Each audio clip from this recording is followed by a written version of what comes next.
এই যে আমরা শশী লজে ঢুকতেছি, গেট দিয়ে ঢুকতেই বাম দিকে টিকিট কাউন্টার। টিকিট কাউন্টারে ঢুকে 30 টাকা করে টিকিট। তবে বিদেশি মানে বাংলাদেশিদের বাহিরে ওদের 200 টাকা করে টিকিট, আর যারা বাংলাদেশি তাদের হলো 30 টাকা করে টিকিট। তো আমরা 7 জন ছিলাম। আমাদের সঙ্গে আমাদের যে দলনেত্রী সে হলো টিকিট কাটলো, নিহারিকা জান্নাত আপু। ও টিকিট কাটলো 7টা, আর আমি এদিকে ঢুকে ভিডিও শুরু করে দিলাম। শশী লজটা আমার দেখার অনেক ইচ্ছা ছিল, কারণ এই শশী লজে হলো হুমায়ূন আহমেদের অয়ময় নাটকের শুটিং হয়। এই শুটিংয়ের মানে এই নাটকটা এখানে শুটিং হওয়ার পরেই এই শশী লজটা বেশি পরিচিতি পায়, মানে তখন থেকে জমিদার বাড়ি হিসাবে বেশি আরও মানে সবার মুখে মুখে পরিচিত হয়ে যায়। এই শশী লজটা হলো ময়মনসিংহ শহরের একেবারে কেন্দ্রস্থলে অবস্থিত। জমিদার শশীকান্ত আচার্য এটা তৈরি করেন। পুরো বাড়িটা হলো 9 একর জমির উপর। মূল বাড়িটা নির্মাণ করেন মহারাজা সূর্যকান্ত।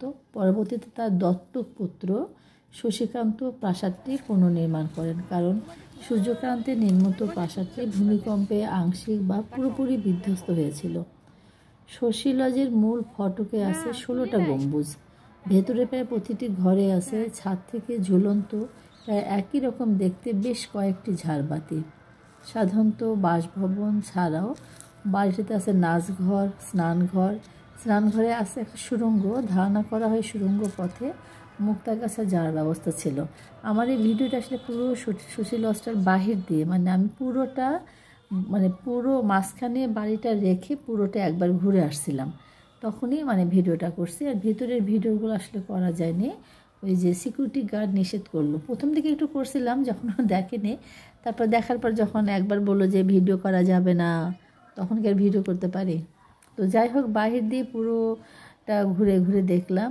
বিভিন্ন মানুষজন ছবি তুলতেছে। তো আমার আসলে ছবি তুলে দেওয়ার কেউ ছিল না সাথে। আমরা যেহেতু 7 জন গেছি, 7 জনে বিভিন্ন দিক বিভিন্ন জন ঘুরতেছিল। আমি মনে হয় হারাই ফেলছিলাম, দলছুট হয়ে পড়ছিলাম, যার জন্য আর আমার ছবি তুলতে পারিনি। আমি শুধু এই বাহির দিয়ে ভিডিও করছি। তো যাই হোক, এখানে মানে যে স্নানঘরগুলো আছে, মূল ভবনের পেছনে একটা স্নানঘর আছে। পেছনের স্নানঘরটি দোতলা। এই স্নানঘরে বসে রানী পাশের পুকুরে হাঁসের খেলা দেখতেন।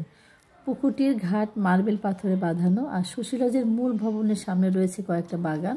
সেই বাগানের মাঝখানে আছে শ্বেত পাথরের ফোয়ারা, যার মাঝখানে দাঁড়িয়ে ছিল গ্রিক দেবী ভেনাসের একটা স্বল্প বসানো স্নানরত মর্মর মূর্তি, যেটা ভেঙে ফেলা হয়েছে। মানে আগস্টে এটা ভেঙে ফেলা হয়। আর বাগানের ঠিক পিছনে লালচে ইট আর হলুদ দেওয়ালে নির্মিত শশী লজ। এর পাশেই রয়েছে পদ্ম বাগান। এই ভবনের পূর্ব প্রান্তের ঘরটি বর্তমানে ব্যবহৃত হয় প্রশিক্ষণ কেন্দ্রের অধ্যক্ষের কার্যালয় হিসাবে। শশী লজের অন্দরে বারান্দা অতিক্রম করে কয়েক ধাপ সিঁড়ি পেরোলে রঙ্গালয়। সুদৃশ্য এই রঙ্গালয়ের এক প্রান্তে বিশ্রামঘর। বিশ্রামঘরের পরে কাঠের মেঝের যুক্ত হলঘর।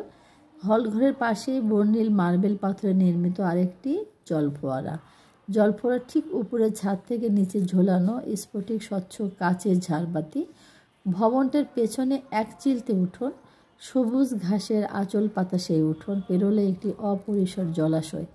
জলাশয়ের পূর্ব পশ্চিম পাড়ে দুটো জরাজীর্ণ ঘাট থাকলেও দক্ষিণ প্রান্তে অবস্থিত দ্বিতল স্নানঘরটির সৌন্দর্য সত্যিকার অর্থে অসাধারণ।